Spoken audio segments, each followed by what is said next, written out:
తులా లగ్నము లేదా తులా రాశి వారికి కనుక చూసుకున్నట్లయితే ప్రధానంగా ఇక్కడ మీకు ఈ సెప్టెంబర్ మాసంలో 5 గ్రహాలు అంటే చంద్రుడు ఎప్పటికప్పుడు మారుతుంటాడు 2.5 రోజులకి. బట్ ఇక్కడ రవి, బుధుడు, శుక్రుడు, కుజుడు కూడా ఈ మాసంలో మారుతున్నాడు. దీనివల్ల కలిగే ఫలితాలు డేట్స్ వైజ్గా మీరు ఏ దేవతారాధన చేసుకోవాలి, ఎటువంటి విషయాల పట్ల మీరు జాగ్రత్తగా ఉండాలనేటువంటి అంశాలు చెప్తుంది నేనైనప్పటికీ చెప్పిస్తుంది సాక్షాత్ లలిత అమ్మవారిగా భావిస్తూ. ముందుగా తులవారికి రాశిలోకి శుక్రుడు వస్తున్నాడు 3వ తేదీ నుంచి. అది చాలా చాలా మంచిది. అంటే కొంచెం హ్యాపీనెస్ పెరగడం, అమ్మయ్య కొంత సెక్యూర్గా ఉన్నాను, అమ్మయ్య కొంత ఫ్రీగా ఉంది అనే ఫీలింగ్ కలుగుతుంది. అందులో ఎటువంటి సందేహం లేదు. కాకపోతే ఇక్కడ ధనాధిపతి కుజుడు భాగ్యంలో ఉన్నాడు. అది ఒక రకంగా మంచిదే. కాకపోతే ఏంటంటే ఏదైనా ల్యాండ్ రిలేటెడ్ ఇష్యూ మూలంగా డబ్బులు వస్తాయి, ఇష్యూస్ కూడా జరుగుతాయి భాగ్యంలో ఉన్నప్పుడు. కాకపోతే ఆ కుజుడు దశమ స్థానంలోకి మారుతాడు గురువు దగ్గరికి.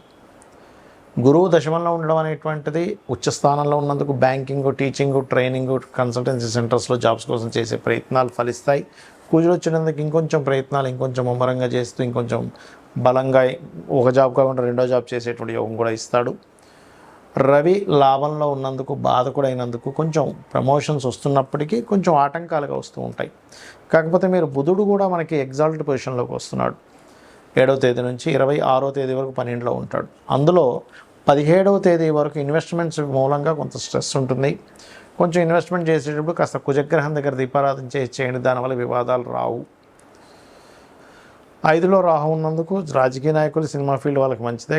కానీ ఇక్కడ పర్టికులర్గా 24-25 తేదీలు మాత్రం కొంచెం సంతానం కోసం చేసే ప్రయత్నాల విషయంలో జాగ్రత్తగా ఉండండి. 6లో ఉండే శని వక్రించడం అనేటువంటిది ఒక రకంగా అప్పులు తీరుతాయి. ఇక ఇక్కడ మిగతా అంశాలు కనుక చూసుకున్నట్లయితే ఇక్కడ డేట్స్ వైజ్గా చూసుకుంటే 1, 29, 30 తేదీల్లో వివాహం కోసం చేసే ప్రయత్నాలు, పార్ట్నర్స్ దొరకడం అనేది చూపిస్తుంది. 3, 4 తేదీలు పర్టికులర్గా ధనాభివృద్ధి ఉంటుంది. 5, 6 తేదీలు కనుక చూసుకున్నట్లయితే కాస్త ఉద్యోగంలో మార్పులు చూపిస్తున్నాయి. 7, 8, 9 తేదీలు కొంచెం వివాహం కోసం ఉద్యోగం కోసం చేసే ప్రయత్నాలు ఫలిస్తాయి చెప్పాలంటే. ఇక 10, 11 తేదీలు ఎట్టి పరిస్థితుల్లో ఏదో లాభం వస్తుందని తొందరపాటు నిర్ణయాలు తీసుకోకండి. 14, 15 తేదీలు ఉద్యోగ అవకాశాల వల్ల వేరే ప్రాంతానికి వెళ్ళడం, తద్వారా గ్రోత్ అనేటువంటిది ఉంటుంది. 16, 17 తేదీలు మనీ మ్యాటర్స్ విషయంలో మీరు చేస్తున్న ఉద్యోగంలో ఎక్కడైతే చేస్తుంటారో అక్కడ మనీ మ్యాటర్స్ విషయంలో కొంచెం జాగ్రత్తగా ఉండాలి. ఇక 26, 27, 28 తేదీలు కొంచెం ఉద్యోగ అవకాశాలు రావడానికి ఎక్కువ ఆస్కారం ఉంటుంది.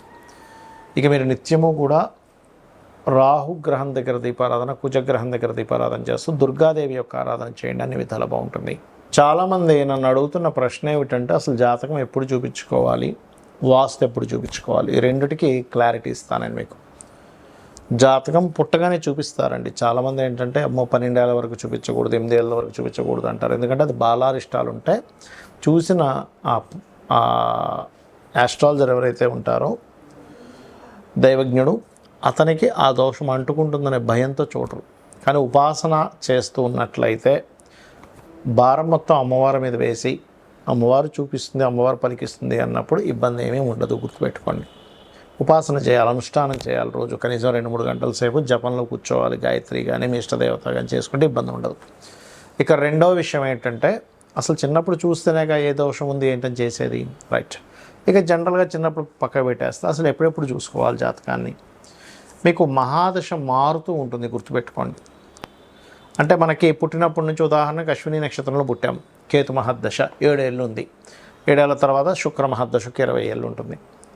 అలా మహాదశ మారేటప్పుడు ఖచ్చితంగా చూపించుకోవాలి. ఎందుకంటే ఒక దశ మారేటప్పుడు లేదా అంతర్దశలు మారేటప్పుడు కూడా చూపించుకోవడం మంచిది.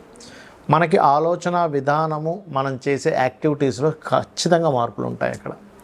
అంటే అప్పటి వరకు బాగానే ఉన్న వ్యక్తి అప్పుడే నేను విదేశాలకు వెళ్ళాలనుకుంటాడు. లేకపోతే అప్పటి వరకు అసలు నాకు వివాహమే వద్దన్న వ్యక్తి వివాహం చేసుకుందాం అనిపిస్తుంది, లేదా వివాహం వద్దనిపిస్తూ ఉంటుంది, లేదా సడన్గా ఒక వ్యాపారం చేద్దాం అనిపిస్తూ ఉంటుంది, ఓ షేర్ మార్కెట్ చేద్దాం అనిపిస్తూ ఉంటుంది. ఎందుకంటే గ్రహం జీవుణ్ణి ప్రేరేపిస్తుంది. గ్రహం యొక్క ప్రేరేపణ వలన ఆ జీవుడికి, అది స్త్రీ కావచ్చు పురుషుడు కావచ్చు, వారికి ఆలోచన వస్తుంది. ఆ ఆలోచన మీకు పాజిటివ్ వైపు వెళ్ళే ఆలోచన, నెగిటివ్ వైపు వెళ్ళే ఆలోచన. ఎందుకంటే ఒక వ్యక్తి ఇంటి నుంచి వెళ్ళిపోయిన సినిమా ఫీల్డ్లోకి వెళ్ళిపోవాలని హైదరాబాద్కు మెడ్రాస్కి వెళ్ళిపోయి సూపర్ స్టార్ అయిన వ్యక్తి ఉన్నాడు, ఎందుకు పనికి రాకుండా వ్యసనాల బారిన పడ్డ వాళ్ళు ఉన్నారు. కాబట్టి ఇక్కడ పర్టికులర్గా ఏంటంటే ఈ విషయంలో ఎప్పుడైనా గుర్తుపెట్టుకోండి, గ్రహం మారినందుకు ఎటువంటి రిజల్ట్స్ ఇస్తుంది అనే దాన్ని బట్టి మహాదశ అంతర్దశ అన్నప్పుడు ఒకటి చూపించుకోవాలి. తరచూ యాక్సిడెంట్స్ అవుతున్నాయి, లాసెస్ అవుతున్నాయి, అనారోగ్యం అవుతుంది, లేకపోతే ఎప్పుడు గొడవలు అవుతున్నాయి, ఈ సందర్భాల్లో కూడా మీరు చూపించుకోవచ్చు. లేదా ఉద్యోగం మాటిమాటికి పోతుంది అంటే సిచ్యువేషన్స్, మీ లైఫ్లో సిచ్యువేషన్స్ డిఫరెంట్గా అవుతున్నాయి, దశ మారినట్టు మీకు తెలియదు, అప్పుడు కూడా చూపించుకోవాలి. అదేవిధంగా ఇల్లు మారేటువంటి విషయాల్లో గృహం మారుతున్నాము, గృహం మారేటప్పుడు కూడా మంచి గృహంలోకి వెళ్ళడం చాలా ముఖ్యం. ఎందుకంటే వాస్తు జాతకం ఎలా పనిచేస్తుంది, వాస్తు కూడా అంతే బ్రహ్మాండంగా పనిచేస్తుంది, గుర్తుపెట్టుకోండి. కాబట్టి ఇల్లు మీకు ఏ డైరెక్షన్ పనిచేస్తుంది, ఆ ఇల్లు యొక్క పదం ఎలా ఉంది, ఇల్లు కనుక బాగుంటే మీ లైఫ్ చాలా మటుకు సెట్ అవుతుంది. ఇది చాలా చాలా ట్రూ. ఇది నేను కొన్ని సంవత్సరాల పరిశోధనలో చెప్తున్నటువంటి అంశం, కొన్ని వందల వేల ఇల్లులు చూసిన తర్వాత. ఎందుకంటే మనం శాస్త్రాలన్నీ కూడా మనం భయపడడానికో కదా, మనం జీవితాన్ని హ్యాపీగా ఉండడం కోసం. ఇక రెండో విషయం ఏంటంటే, ఇక్కడ సొంతిల్లు కట్టుకునేటప్పుడు కట్టుకున్న సమయం నుంచే చక్కటి ప్లానింగ్, అంటే వాస్తుపరంగా పరిపూర్ణంగా ఉండే ప్లానింగు, అందులో పర్ఫెక్ట్గా డోర్ పదం ఎక్కడ పెట్టాలి, ఎక్కడ వాష్రూమ్స్ ఉండాలి, ఎక్కడ ఎటువంటి యాక్టివిటీ చేయాలి, ఇంట్లో ఎటువంటి రంగులు వేసుకోవాలి, అన్నీ కూడా వస్తాయి వాస్తు ప్లానింగ్లో.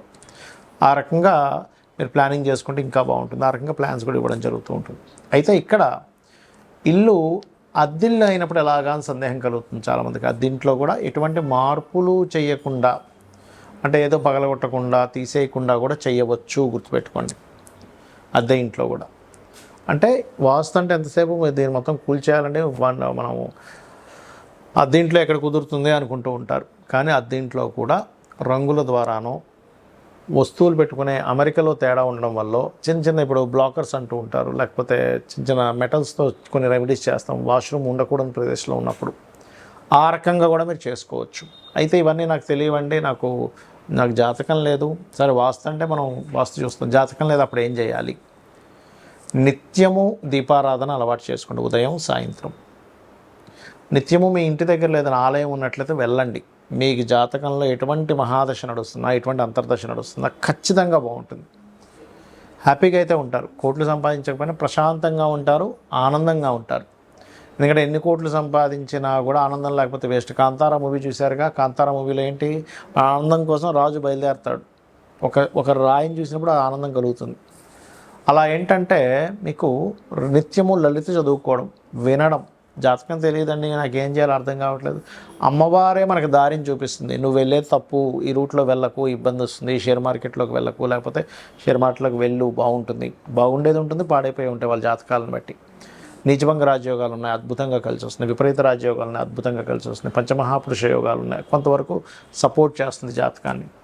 ఆ రకంగా జన్మజాతకంలో అసలు ఏ దోషం ఉంది, ఏ యోగం ఉంది, ఎప్పుడు ఏది మనల్ని ప్రేరేపిస్తూ యాక్టివ్ చేస్తుంది అనే విషయాన్ని మనం జాతకం ద్వారా తెలుసుకుంటూ ఉండాలి. శ్రీమాత్రే నమః.